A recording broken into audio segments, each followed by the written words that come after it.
Le parcours de Samuel est impressionnant pour deux raisons.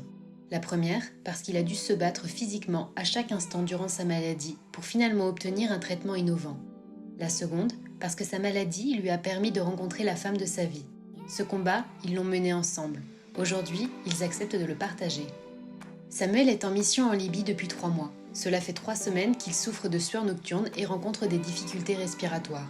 Son métier implique une activité physique intense, mais à aucun moment, il n'imagine que son état de santé est préoccupant. Les soins sur place sont précaires. Courageux, il serre les dents et tient le coup. À son retour en France, chez sa maman, il retrouve ses amis. Sous leur regard, il prend conscience que son visage gonflé, sa respiration difficile et sa toux particulière sont des symptômes inquiétants. Après ce constat, il consulte son médecin généraliste qui lui prescrit une prise de sang. Au vu des résultats, on lui recommande de se rendre aux urgences de l'hôpital d'Angers.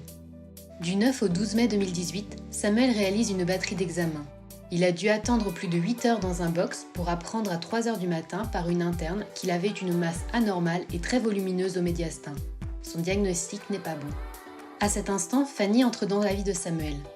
Elle est interne en pharmacie à l'hôpital d'Angers et s'occupe de la mise en place de son traitement. Après plus d'1 semaine d'examen et d'hospitalisation, il apprend qu'il est atteint d'un lymphome non-hodgkinien à grandes cellules B. Un premier essai de chimiothérapie lui est administré afin d'évaluer la réaction de son corps. Le 20 mai, Samuel fête ses 26 ans. Il décide de le passer en tête-à-tête avec Fanny. À présent, la lutte se fera ensemble. 6 à 8 cures de chimiothérapie sont donc prévues. Ce traitement étant lourd, le couple prévoit de se changer les idées entre chaque cure en s'organisant des moments de break les plus sympas possibles. Des week-ends successivement à Barcelone, Andorre, La Baule, le Grau-du-Roi, l'île d'Oléron, Cadaqués, où ils font des randonnées, des virées en bateau, sont alors reprogrammés. Ils profitent alors des plaisirs de la vie. Et les nouvelles sont positives. La masse tumorale a considérablement rétréci. En octobre, Fanny rejoint Nantes pour terminer ses études et Samuel reprend son activité professionnelle à Lyon. Ses radiothérapies sont toujours programmées à Angers du 12 novembre au 12 décembre 2019. Ils sont heureux car aucun changement physique ne s'opère. À part ses cheveux, Samuel est en très bonne forme physique. Les fêtes de fin d'année approchent et l'hématologue est très confiant. Samuel arrête ses traitements et la prochaine visite de pré-rémission est programmée au 8 avril 2019. Heureux, le couple s'envole vers New York pendant 10 jours pour célébrer cette excellente nouvelle. De retour en France, le 7 janvier, Samuel fait une partie de tennis. Il en ressort avec une importante douleur aux pectoraux et des courbatures. Il ne s'inquiète pas plus que cela compte tenu de son état de santé plus trop fragile. Mais au bout de 3 semaines, une boule apparaît. Fanny demande une consultation en urgence avec l'hématologue d'Angers. Il décide de se paxer le 2 février pour que Fanny puisse être aux côtés de Samuel de façon légitime compte tenu des derniers événements. Le 8 février, une consultation a lieu. Mais rien d'alarmant n'est constaté. Finalement, l'hématologue rappelle en fin de journée en émettant un doute et demandant une biopsie. Pour des raisons professionnelles, Fanny est obligée de se rendre en Turquie. Elle demande au médecin que les résultats de la biopsie lui soient communiqués à son retour de voyage. Durant une dizaine de jours, Samuel reste chez les parents de Fanny et se sent rassuré, tous deux étant médecins. Le médecin tourne autour du pot avant d'annoncer la mauvaise nouvelle, la présence de nouvelles cellules cancéreuses. Déménageant à Lyon, Fanny et Samuel demandent à ce que le dossier de celui-ci y soit transféré. Fanny savait qu'il y avait un centre de référence en hématologie. Fanny se retrouve logée à la caserne des gendarmes de Lyon avec Samuel, un peu perdue dans une ville encore inconnue. L'hématologue qui reçoit Samuel est plutôt positive. Elle le rassure et lui dit qu'elle va tout faire pour le guérir. 2 séances de chimiothérapie d'1 semaine sont mises en place pour pouvoir réaliser une autogreffe. En seulement 2 jours, la masse a considérablement réduit. Heureux de cette nouvelle, ils décident de confirmer leur semaine au ski déjà programmée. Malheureusement, après cette première journée sur les pistes, Samuel ressent d'énormes douleurs aux pectoraux et des difficultés à respirer avec de fortes sensations d'étouffement. Après de nouveaux examens, la masse a réaugmenté. La chimiothérapie ne fonctionne pas. L'optimisme de l'équipe médicale s'amenuise. La situation nécessite un temps de réflexion. Le stress prend le pas sur l'espérance. Un traitement par cellule CAR-T est envisagé après concertation de l'équipe médicale. Mais pour cela, il est impératif de stabiliser, voire au mieux de faire régresser la maladie.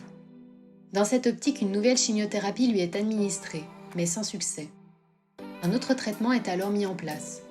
Les lymphocytes T sont toutefois prélevés entre la 3e et la 4e ligne de chimiothérapie et l'injection des cellules CAR-T est programmée la semaine du 15 mai 2019. Nous arrivons en 4e ligne de chimiothérapie, mais malheureusement le lymphome ne fait qu'évoluer. Les boules sont très douloureuses et se multiplient. Le traitement par cellules CAR-T risque de plus en plus d'être mis en péril. Le 10 mai, un PET scan est réalisé afin d'évaluer l'avant et l'après-traitement. Les médecins sont inquiets. La maladie est devenue très invasive. Samuel a désormais des difficultés à marcher. Il est essoufflé et son état de santé se dégrade de jour en jour. Fanny tente de le masquer autant qu'elle le peut au médecin. Elle secoue Samuel pour qu'il puise son peu d'énergie afin de se présenter le mieux possible devant les médecins. Le timing est très limite, son état se dégrade trop rapidement. Il dort très peu, seule la position assise lui permet de somnoler. Ses boules ont déchiré la peau de son torse, il respire comme un nourrisson. Son organisme est gonflé et affaibli. À partir de ce moment, Samuel se mure dans un silence mutique. Il manifeste un état dépressif, faisant suite aux échecs thérapeutiques. Fanny est très stressée mais continue de se battre. Les médecins proposent à Samuel, pour soulager ses souffrances, de lui administrer de la cortisone. Fanny s'y oppose formellement. Elle sait pertinemment que cela pourrait compromettre l'administration des cellules CAR-T. Les médecins insistent et promettent d'administrer seulement 3 jours de cortisone sans que cela soit un frein au traitement. Fanny et Samuel acceptent, mais Fanny fait promettre à l'équipe médicale de ne pas remettre en cause cette décision après coup. Nous sommes à 1 semaine de l'injection. Une chimiodaplasie va être administrée à Samuel. La veille au soir, il se sent très mal. Fanny appelle le service pour savoir s'ils peuvent se présenter plus tôt à l'hôpital. Un médecin de garde répond à l'appel. Sans empathie et à la grande stupéfaction du couple, il leur annonce à 23h que suite à la tenue le jour même d'une réunion de concertation pluridisciplinaire, Samuel n'aura pas de traitement par cellules CAR-T. La violence de cet échange fait s'écrouler tous leurs espoirs. La nuit se transforme en un véritable cauchemar. Après beaucoup de difficultés, le couple se rend le lendemain à l'hôpital. Les marches d'escalier pour Samuel sont des obstacles interminables. Ils arrivent tant bien que mal dans sa chambre. Un nouvel interne se présente après les avoir fait attendre une bonne partie de la matinée et leur confirme la décision de ne pas faire les CAR-T compte tenu de son état de santé. À la place, un traitement sous immunothérapie lui est proposé en précisant que celui-ci avait 30% de chances de fonctionner. Samuel est anéanti. Fanny, professionnelle de santé, n'a jamais été irrespectueuse avec ses collègues, mais dans ce contexte, elle s'emporte et demande à l'interne pourquoi avait-il fait ce métier.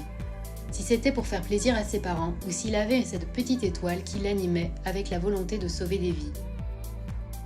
Au même moment, Fanny va chercher Marlène, l'infirmière coordinatrice et seule personne de confiance. Elle comprend qu'un vote a eu lieu en faveur du traitement. Elles décident ensemble de faire écrire une lettre par Samuel. Fanny demande à voir immédiatement l'hématologue afin qu'il refasse une réunion de concertation pluridisciplinaire et réévalue la décision. Le mutisme dans lequel s'est enfermé Samuel inquiète les médecins. Samuel ne voulait plus parler, déçu par les échecs des différents traitements. Fanny a dû prendre les choses en main pour le convaincre de parler et qu'elle puisse écrire. Le couple prépare cette lettre où Samuel explique qu'il veut vivre, qu'il a des rêves et surtout qu'en qualité de pompier, son premier emploi, il n'aurait jamais laissé une personne mourir. La deuxième décision est votée. Le traitement par cellules CAR-T est accepté à condition qu'il supporte sa semaine de chimiothérapie avant l'injection du traitement. Parallèlement, Samuel est mis sous oxygène pour l'aider et Fanny reste à ses côtés chaque nuit dans des conditions précaires car elle n'est pas autorisée à dormir à l'hôpital. Le 20 mai, Fanny prépare une surprise pour les 27 ans de Samuel. Elle réussit à réunir sa famille et ses amis. Elle décore sa chambre avec des photos Polaroid, des guirlandes lumineuses. Tous les souvenirs sont là pour donner courage et une part de rêve à Samuel. La photo du couple à New York City est devant ses yeux, avec une phrase inscrite en dessous, qui résonnait en eux chaque jour. Aujourd'hui mieux qu'hier et moins bien que demain. Les parents de Fanny viennent les week-ends et organisent des pique-niques autour de l'hôpital. Samuel est en fauteuil roulant, sa faiblesse physique ne lui permettant plus de marcher. Le 22 mai, l'injection des cellules CAR-T est réalisée. La perfusion dure 30 minutes et se passe extrêmement bien. Samuel, qui avait perdu le sourire depuis de nombreuses semaines, alors que c'est un homme joyeux, se remet enfin à sourire. Mais dès le soir, sa température monte pour atteindre des sommets, et ceci pendant plus d'1 semaine. Ses nuits sont agitées. Le chariot mesurant les constantes de température, tension, rythme cardiaque arrive toutes les heures et devient un véritable cauchemar pour eux. Chaque jour, les nouvelles sont de moins en moins bonnes. L'horizon s'assombrit et l'équipe médicale s'inquiète. Les médecins évoquent deux hypothèses. Le cancer prend le dessus avec une masse tumorale grossissante, où il se produit ce que les médecins appellent une tempête de cytokines, la production de nombreuses molécules par le système immunitaire provoquant des effets indésirables. Fanny est désormais seule contre tous. Samuel ne communique presque plus. Elle ne peut exprimer ses angoisses à personne, car personne ne la réconforterait. Marlène reste l'unique personne bienveillante qui lui esquisse régulièrement non pas un sourire de pitié, mais un sourire l'encourageant à continuer d'y croire seule. Le 1er juin, Samuel ne va pas bien. Il n'a aucun souvenir de fin avril à fin mai. Samuel n'arrivant pas à s'allonger à cause de la douleur malgré la morphine, il est impossible de réaliser un scanner. Le couple ne souhaite plus connaître les résultats. Cependant, Fanny reste convaincue de la guérison de Samuel. Tout le monde autour d'eux voit la situation se dégrader. Fanny se sent seule. Samuel est dans son silence. Michel, une infirmière de nuit avec qui ils ont créé un lien, fait partie de leurs petits anges gardiens et les rassure. Michel, positif quelle que soit la situation, grâce à son expérience, n'a jamais paniqué et bien au contraire a su mettre les bons mots sur les bonnes situations, à chaque fois positif et rassurant. Un soir, Samuel fait une crise de panique. Il s'affole jusqu'à pousser des petits cris. Il a des hallucinations et demande à Fanny et sa mère de faire attention aux crapauds. Le lendemain soir, il tient encore des propos incohérents et Fanny s'inquiète. La dose de morphine est diminuée, mais le corps de Samuel gonfle énormément. Ses bras, ses pieds et ses jambes sont énormes. Sous l'effet des médicaments, il redevient tout mince. L'effet yo-yo se produit ainsi toute la semaine. Un soir, alors qu'elle rentre exceptionnellement dormir chez elle avec ses parents, elle reçoit des SMS incohérents qui n'ont aucun sens. Le lendemain, elle retrouve Samuel criant comme un fou, puis s'envoie le regard vide. Il n'arrivait pas à parler. Le médecin lui administre un anxiolytique et annonce à Fanny qu'ils ont réussi à réaliser un scanner. La masse tumorale de Samuel a énormément grossi et son pronostic vital est très mauvais. Il vit certainement ses derniers jours. Samuel est intubé et emmené en réanimation sous les yeux de Fanny. Fanny apprend du médecin qu'il s'agit probablement d'un choc hydrique suite aux médicaments pour l'œdème mais qu'il n'y a pas de séquelles cérébrales. Samuel est dans le coma quand Fanny le rejoint et s'endort contre lui pour une terrible nuit. L'équipe médicale allait réveiller Samuel et prévient Fanny qu'il risquait d'être agité. Samuel se réveille, content mais pas complètement normal.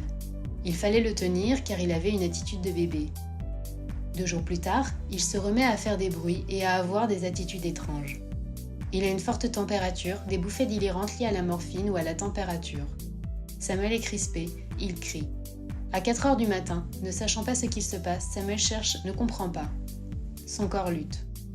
Une batterie d'examens est faite, dont un électroencéphalogramme. Rien n'est trouvé. Fanny voit le médecin qui lui annonce une ultime fois le pronostic très pessimiste de Samuel. Fanny, choquée, décide d'écrire une lettre à ce médecin pour comprendre ce pronostic et expliquer l'importance de la volonté humaine face aux études et aux chiffres. 3 jours plus tard, Samuel se réveille toujours délirant. Il raconte qu'on a essayé de le tuer. En fait, il revivait son déchocage. 3 semaines après son entrée en réanimation, un PET scan est réalisé. Grande surprise, la masse tumorale est dépassée de 24 cm à 19 cm. Cette nouvelle est inespérée et tous les regards dans le service ont changé, tout le monde est soulagé. La lutte menée par Samuel l'a fait énormément maigrir. Il a perdu 30 kg, il a encore de l'eau dans les poumons et les examens montrent qu'il reste encore quelques cellules lymphomateuses. Un traitement complémentaire par immunothérapie supprimera progressivement toutes les cellules cancéreuses. Le 23 juin, Samuel quitte le service de réanimation pour intégrer celui d'hématologie. 3 jours après, il quitte l'hôpital et n'y retourne qu'une fois toutes les 3 semaines pour suivre son traitement en immunothérapie. 3 mois après le traitement par cellule CAR-T, soit le 7 août, Samuel fait un PET scan montrant qu'il n'y a quasiment plus aucune trace de son cancer. Le parcours de Samuel n'est pas complètement terminé car il doit avoir une greffe de peau pour soigner définitivement la plaie de son torse liée à sa tumeur. 6 mois plus tard, lors du PET scan réalisé en janvier 2020, Samuel apprend sa rémission totale. Il reprend tranquillement le cours de sa vie. À présent, Samuel et Fanny préparent leur mariage qui aura lieu l'année prochaine.